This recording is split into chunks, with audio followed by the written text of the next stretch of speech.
দেখো দেখো প্লেন যাচ্ছে কত নিচ থেকে। আরে গাউয়া খ্যাত আঙ্গুল নিচে নামা, মানুষজন দেখতিছে। মনে হয় আমার খালু যাচ্ছে ওই প্লেনে। তোর বংশের কেউ আজ পর্যন্ত এসি বাসে উঠছে, আবার প্লেনে উঠবে? আমার বংশের লোক যে সব জায়গায় গেছে তুমি কোনোদিন চিন্তাও করতে পারবা না। জানি তো, সব জাহান্নামে গেছে। আরে ভাবি, কি হয়েছে? মন খারাপ কেন? আরে ভাই বললেন না, আমার মাকে খুঁজে পাওয়া যাচ্ছে না। বলেন কি? তা কার সাথে পালাইছে? থাক ভাই, আপনি শুনেন না, আপনি সহ্য করতে পারবেন না। আপনি শুধু একবার নাম বলেন, ওর গুষ্টি ধুয়ে উদ্ধার করে দেবো। তোর বাপের সাথে পলাইছে। জান, আজকে আমি একটা শাড়ি কিনে আনছি, কেমন হয়েছে দেখো তো। আজ তুমি আবার শাড়ি কিনে নিয়ে আসছো?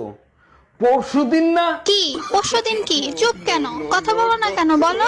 না মানে পরশুদিন তো একটা কিনছিলে, আজকে দুইটা কিনে নিয়ে আসতা। কি ব্যাপার ম্যাডাম, পরীক্ষার্থীদের খাতা দেখে আপনাকে আতঙ্কিত লাগতেছে কেন? দেখেন না স্যার, উদ্ভট কথা লিখে রাখছে, এখন আমি কি করব বলেন তো। কি উদ্ভট কথা লিখছে যা দেখে আপনি আতঙ্কিত হয়েছেন?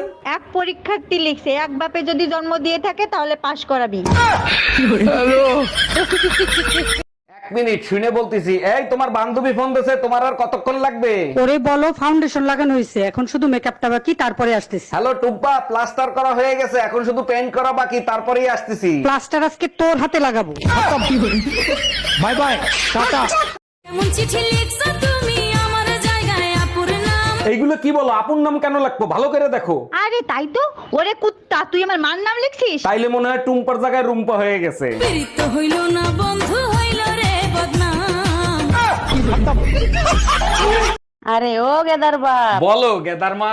আচ্ছা পেতনি রাতে কেন বের হয়, দিনে কেন বের হয় না? আরে বোকা, পেতনি দিনের বেলা মেকআপ করে থাকে আর রাতের বেলা মেকআপ ছাড়া থাকে, তাই রাতের বেলা দেখা যায়। ও আচ্ছা, এই কি বললা তুমি?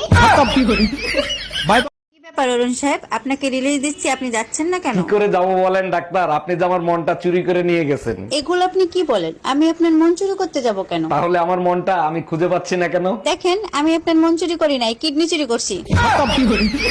Bye bye, tata.